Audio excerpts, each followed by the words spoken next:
Assalamualaikum warahmatullahi wabarakatuh. Saya Anggi Paramitasari, NIM D1B124246 dari kelas F. Di sini saya akan menjelaskan beberapa mekanisme regulasi ekspresi gen dan faktor transkripsi.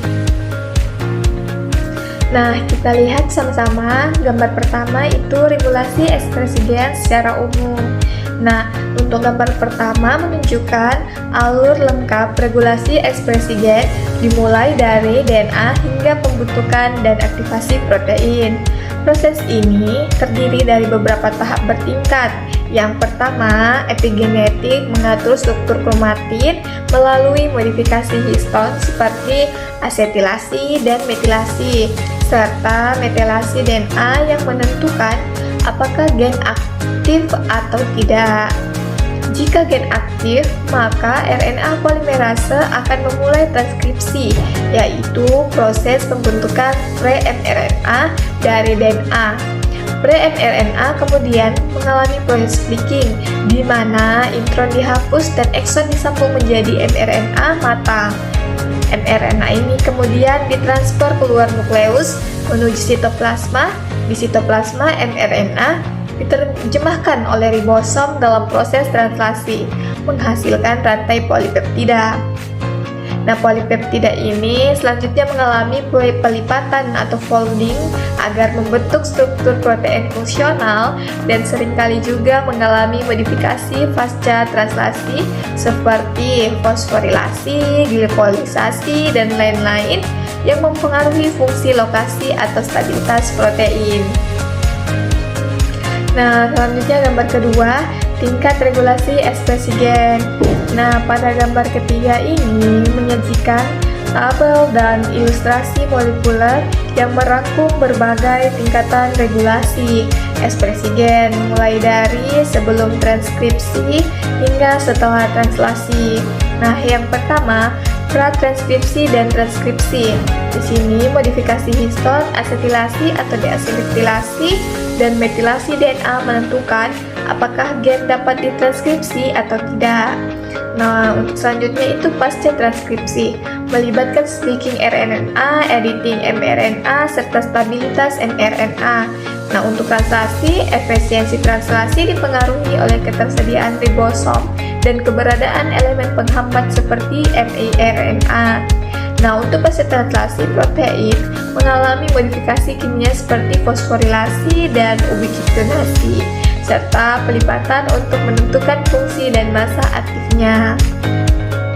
Modifikasi ini dikontrol oleh berbagai enzim seperti HAT, histon asetilase transferase, dan HDAC, histon desitylase, serta enzim fosfatase atau kinase yang bekerja pada tingkat protein. Semua mekanisme ini bekerja terkoordinasi untuk memastikan bahwa gen hanya diekspresikan pada waktu, tempat, dan jumlah yang tepat. Nah, selanjutnya gambar ketiga yaitu regulasi epigenetik histon, DNA, dan RNA. Gambar ketiga lebih fokus pada mekanisme regulasi epigenetik, yaitu pengendalian ekspresi gen tanpa mengubah urutan DNA. Terdapat tiga mekanisme utama yang digambarkan. Yang pertama, modifikasi histon. Asetilasi histon menyebabkan kromatin terbuka, mempermudah akses RNA polimerase, dan meningkatkan ekspresi gen. Sebaliknya, deasetilasi menyebabkannya menjadi padat, sehingga ekspresi gen ditekan. Nah, untuk yang kedua, metilasi DNA. Penambahan gugus metil pada DNA, khususnya di daerah promoter gen, akan mencegah peningkatan faktor transkripsi sehingga menekan ekspresi gen. Nah, yang ketiga, RNA interference. Molekul kecil seperti miRNA dan siRNA dapat menghambat translasi atau memicu degradasi mRNA. Mekanisme ini mengurangi jumlah protein yang dihasilkan dari mRNA tertentu dan merupakan bagian dari regulasi ekspresi gen di tingkat translasi. Nah, selanjutnya kita bahas tentang faktor transkripsi.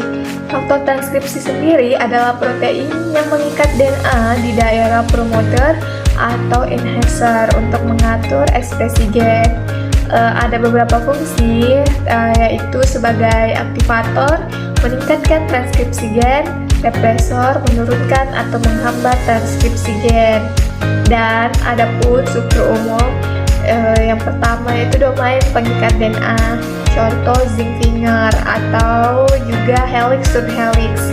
Yang kedua, domain aktivasi represi berinteraksi dengan protein lain untuk RNA polimerase.